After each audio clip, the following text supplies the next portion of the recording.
લક્ષ્ય ન્યૂઝ, એક નજર, એક લક્ષ્ય. થરાદ તાલુકાના સણાવિયા ગામે દૂધ ઉત્પાદન મંડળી ખાતે મહિલા જાગૃતિ અને પ્રોત્સાહન માટે વિશેષ મીટિંગનું આયોજન કરવામાં આવ્યું હતું. આ કાર્યક્રમમાં બનાસ ડેરી પાલનપુરના સિનિયર ઓફિસર જિજ્ઞાબેન મુખ્ય મહેમાન તરીકે હાજર રહ્યા હતા. આ કાર્યક્રમની શરૂઆત બનાસ ડેરીના સ્થાપક સ્વ ગલબા કાકાના જીવન પરિચય સાથે કરવામાં આવી હતી, જેમાં તેમના કાર્ય અને દૂધ ઉદ્યોગમાં આપેલા યોગદાન વિશે માહિતી આપવામાં આવી હતી. આ મીટિંગમાં ગામમાંથી મોટી સંખ્યામાં મહિલાઓએ ઉત્સાહભેર ભાગ લીધો હતો. આ કાર્યક્રમ દરમિયાન બહેનોને ગીત ગાવા, સારું વક્તવ્ય આપવા તેમજ પોતાના પ્રતિભાવોને રજૂ કરવા માટે પ્રોત્સાહિત કરવામાં આવ્યા હતા. ખાસ કરીને ગામડામાં વસવાટ કરતી મહિલા પશુપાલકોમાં છુપાયેલા ટેલેન્ટને બહાર લાવવાનો પ્રયાસ કરવામાં આવ્યો હતો.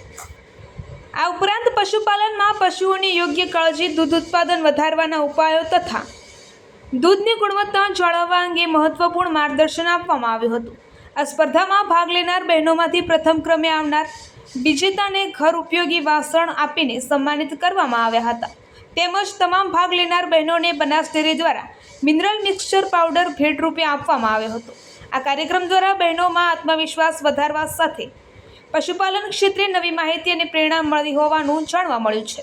રિપોર્ટર રાજપૂત ભલાભાઈ વાવથરા.